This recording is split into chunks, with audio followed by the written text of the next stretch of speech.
we're about halfway through 2026, and we thought maybe this was a good time to sit down and reassess where the market is at. And Val, can you tell us where the local Sunshine Coast real estate market is halfway through the year? We are in a buyer's market. It's been a bumpy ride down. It's been a down market for 4 years now, since April, May of 2022, when we were at the peak. And so definitely a buyer's market. The numbers are that only 10% of detached homes sold in June. And so there were 502 listed homes and 53 sold.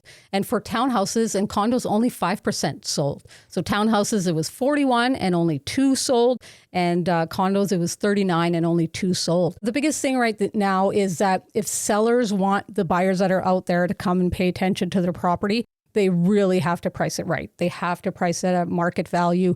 It's not time to test the market and try to get something really high in this market. You only have so many buyers that are out there, but the buyers that are out there, I mean, they do want to buy, but they're smart and they're going to pay market value or better. They're not going to pay a high price. If you're a seller in this market and they came to you and they said, Val, I've got to sell my house in the next 90 days, what would your advice to them be? For a seller, it's very important that they price that home at market value. If they price it right at market value, like we're seeing everything right now, but if they price it right, they could sell it within a week. If they don't price it right, it could be 2 to 3 years, and you could just be continuing to ride the market down. Like, I don't think we're at the bottom of the market yet. And so like one example is in May, in Gibsons, there was a property that came up for 1.2 million. So I follow the market, what comes on as listings and what gets sold like daily and hourly. And when I saw this property come on, I thought, that is perfect. That is priced right on, because I had walked through the property, I'd seen it. And yeah, sure enough, it sold within a week. The buyer offered exactly list price. And so there you have a happy seller and a happy buyer, and they can each move on with their lives. So that's a great example of pricing it at market value and moving it. Okay, can you give us an example of another like actual listing or deal where it was at the other end of the spectrum, where it was priced too high and it sat on the market for a long time? In the summer of 2024, there's a house that came on the market like way high priced, even for then. And it just rode the market down. And it ended up selling like just over a year and a half later in the spring of 2026 for $340,000 less than what it was listed. Those were my buyers. We came in at market value. So we kind of followed it. And then when it got to a point where we're like, oh, okay, this is closer. There was a substantial price drop at some point. And we're like, oh, okay, now the buyer is serious and they realize where their value of their property is at. So then we went in and we put in an offer, and then we negotiated a little bit and we were right there. And so, yeah, my buyers were really happy with that property. But it took a year and a half for that one to sell. You gave us an example of a listing that was priced dead on and then one that was overpriced, but it found its equilibrium eventually on a buyer. Is there something on the market right now or an experience on the market that you can kind of tell us about where it's kind of stuck in between those two right now? Yeah, there's another property that's actually been listed since the spring of 2022, and it started with a different realtor and now with the current realtor. And I did at some point walk through that property. And so the realtor asked me, what do you think of my pricing on it? Because realtors amongst themselves, they'll kind of double check with other realtors and say, kind of like, what would you list this at? Like, where am I at with price? How am I doing? And so with this one here, I said, it's like, 1.4 million about. And I'm like, I think it's about 100 grand heavy. And I even think like 150 grand heavy, but I didn't want to say that. But she did say that there was a buyer that would be interested at 150,000 less. And so, yeah, exactly. And so I feel like that's a property that shouldn't be sitting on the market right now.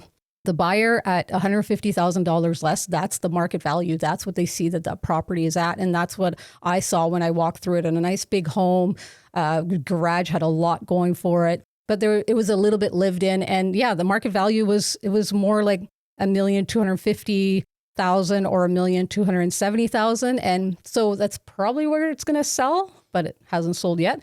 And so the buyers hasn't put an offer in yet. It sounds crazy to say that a buyer and a seller are $150,000 apart and that's close. But if there's a buyer and a seller that want to transact and the difference is that close, why hasn't somebody made an offer on that house yet? If it was my client, I would put that aggressive offer in, and it would come across as an aggressive offer, but the truth is it's not. It's a market value offer. Like that's what that property is worth right now. And so some realtors don't necessarily want to put those offers that are such a big difference. And but no, I'm all about those aggressive offers. If that's what the market value of that property is, I will put that offer in and I will support it with data and I will say, this is why I'm coming in at this price. And so then the selling agent can review that with their client. And the truth is, like, selling agents want offers. They're like, bring me an offer. They can't work with their client an offer that they don't have in writing in front of them. And so, yeah, it's for me as a buyer's agent when I'm working with my buyer to put in that offer and to substantiate it and just put negotiate it very well and see what we come out at the other end with. A couple times you talked about being okay with submitting an aggressive offer. And I'm wondering if that's the same as a lowball offer. Like, are those two different terms for the same thing? Or is there a difference between an aggressive offer and a lowball offer? Yeah, I look at them a little bit differently. I look at the aggressive offer, an offer that I can support with data, and a lowball offer, I feel like there's no data that can support it. You really are just like seeing how desperate the seller is, and you got nothing to support that lowball offer. Let's flip the script and say that it's a buyer that has come to you and they said, Val, I have a real estate emergency and I 100% have to buy a house in the next 90 days on the Sunshine Coast. What would your advice to that buyer be?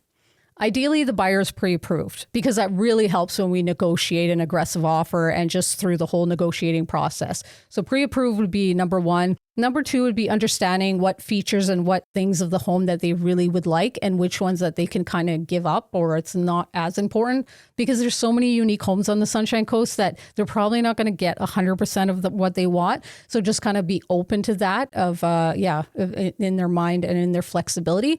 And in the end, to just work with a realtor that's a local realtor and understands the market. And so that they are offering market value or even a better deal and not a high price. When those buyers come to you and they have some kind of a budget, they have an upper limit to what they can afford to buy, would you cut them off at that limit, or would you maybe show them properties outside of that limit by 5 or 10%?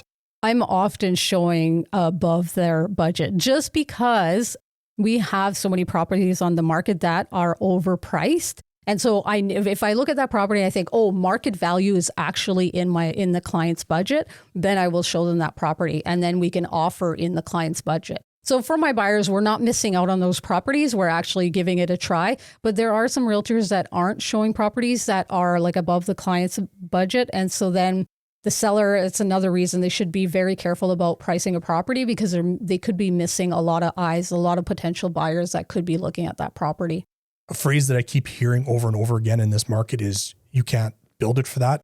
And that's coming from, sellers or builders or realtors that have a home that is maybe next to new, a few years old, or an older home that's been extensively renovated. And when they hear what they think that the market value would be on the home, they're saying, well, you couldn't build it for that. Does that hold water in this market? Not really. The market's broken.